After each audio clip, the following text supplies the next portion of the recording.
Hello, I'm Stephen Carroll. This is the show where we look at how business shapes our world. Coming up, the referendum that could threaten the future of the Eurozone. We'll tell you why Italy's constitutional vote is being so closely watched by its neighbours and by the markets.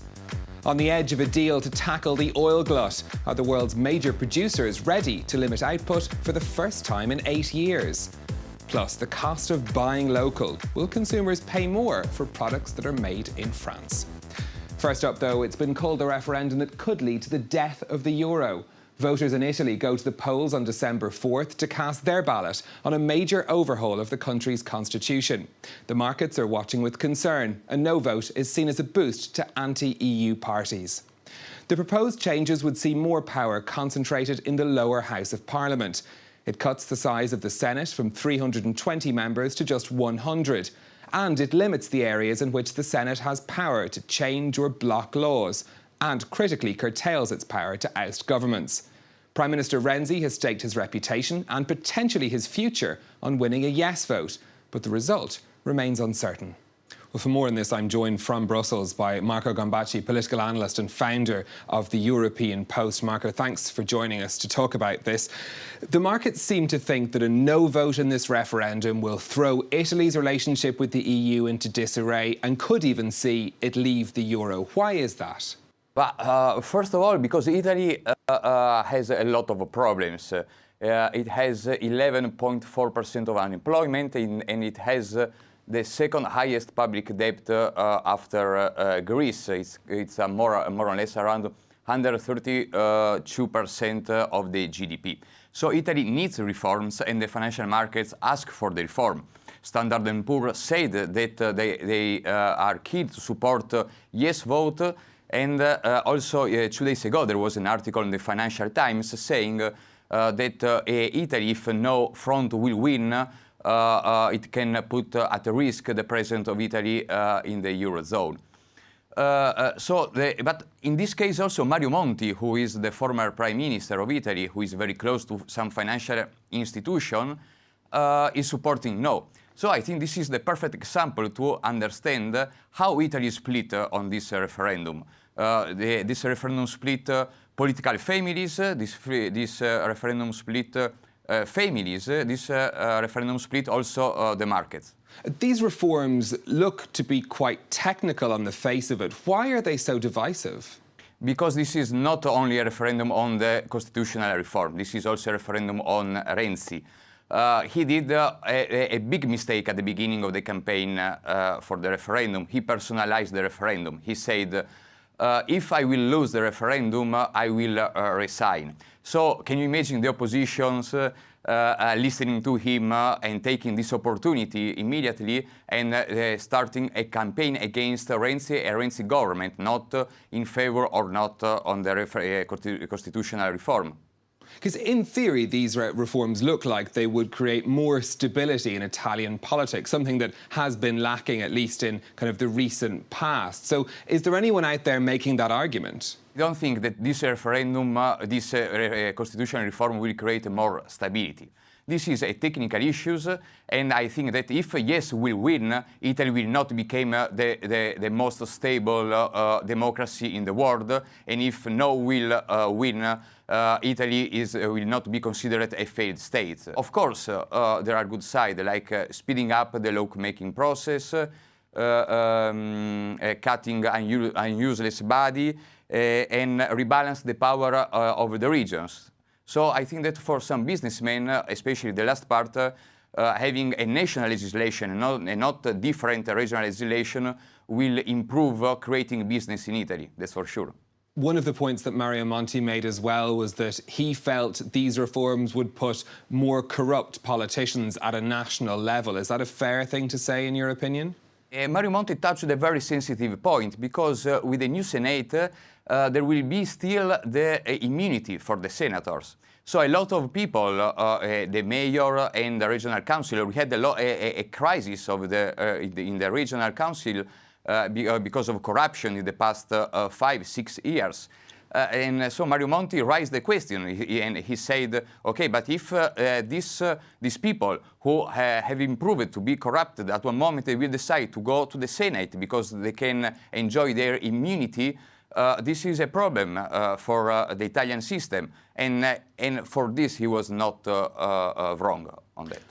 One of the worries people have about the potential no vote is the importance it would give to the anti-EU five-star movement.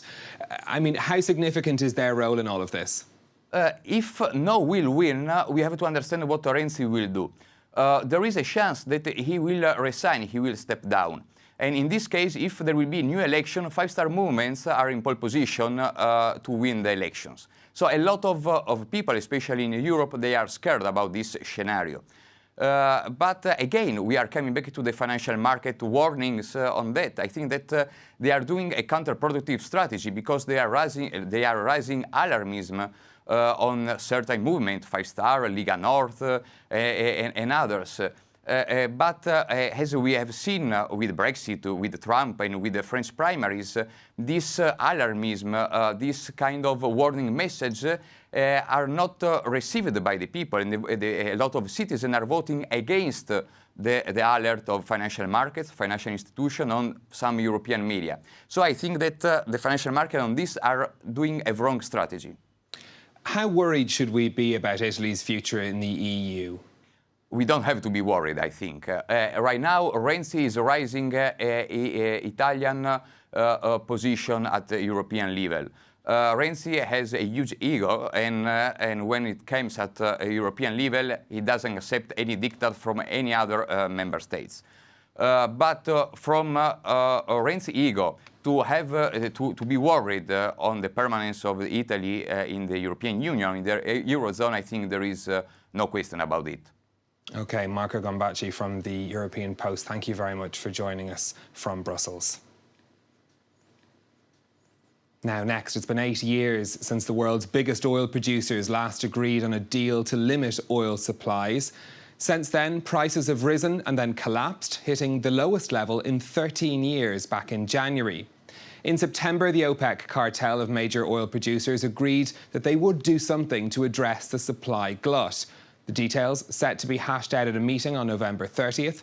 Russia's Vladimir Putin has also agreed to support a deal that limits supply. We are ready to freeze output at the present level. We see no harm in this for our energy sector. The energy minister is in constant contact with the leading companies, and they are ready to carry out the necessary work.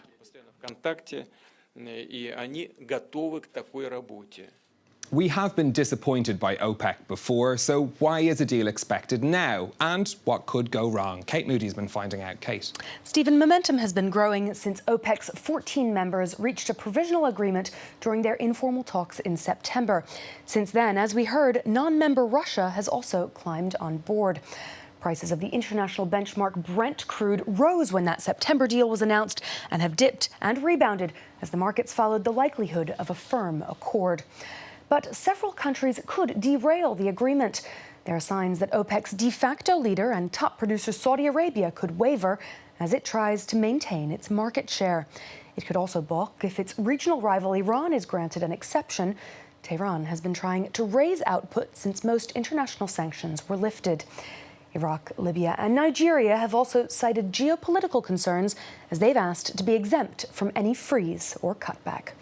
Now, it's not yet clear whether Riyadh will insist on an all-or-nothing deal.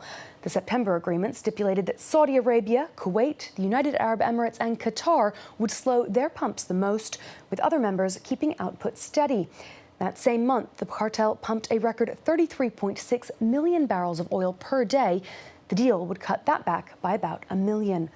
Otherwise, analysts say that OPEC will be producing 700,000 more barrels of oil per day than needed. A deal to cut supply would immediately boost oil prices on the markets. That would likely take longer to trickle down to prices at the pump, but airlines, which have benefited from low fuel charges, could begin increasing ticket costs. Non-OPEC producers that don't participate, like the US and Canada, could see their oil companies picking up the slack. The International Energy Agency has predicted that global demand won't really begin to slow until at least the year 2040. Stephen? Kate, thank you very much for that. Next, to a device that's been used all over the world to boost domestic manufacturing. Encouraging consumers to buy locally is tried and tested, but in France, it's become a way to revive industries that were under threat from globalisation. But buying something that's made in France costs more, so are people willing to spend those extra euros? Shirley Sipman's been finding out. Kitchen utensils, furniture, and food. Those who want to buy French-made products can find almost anything they want. The market is expanding. Hundreds of companies have developed made-in-France products in recent years. The cotton is imported from Turkey or Tanzania, but the textile milling, the sewing and the colouring are all done in France. When you say made in France, people abroad have this fantasy about Paris and its cafes. We're using that image to sell our underwear across the world. Every year, the Made in France show presents new products. It's attracting increasing numbers of visitors, up from 15,000 in 2012 to 55,000 this year. The proportion of people who say they're ready to pay more for products made in France has gone up from 39% 20 years ago to 70% today. The main reason? They want to save local jobs. They also believe local products have higher quality and are better for the environment. But paying more doesn't mean paying too much, and manufacturers need to be careful not to discourage customers with high prices. One study found that buying local costs French consumers about 300 euros more per month. While locally produced food is affordable, bags, leather, and electric devices made in France are far more expensive than cheap imports. According to a report by the International Data and Perspective Research Center, if consumers do turn to those made-in-France products, they would buy less in general and cut down their purchases, which could be bad news for the overall economy. That's it for this People in Profit. If you've any thoughts on the stories that we've been covering, get in touch on Facebook at France 24 Business, or you can tweet me at NewsStephen. Until next time, thanks for watching.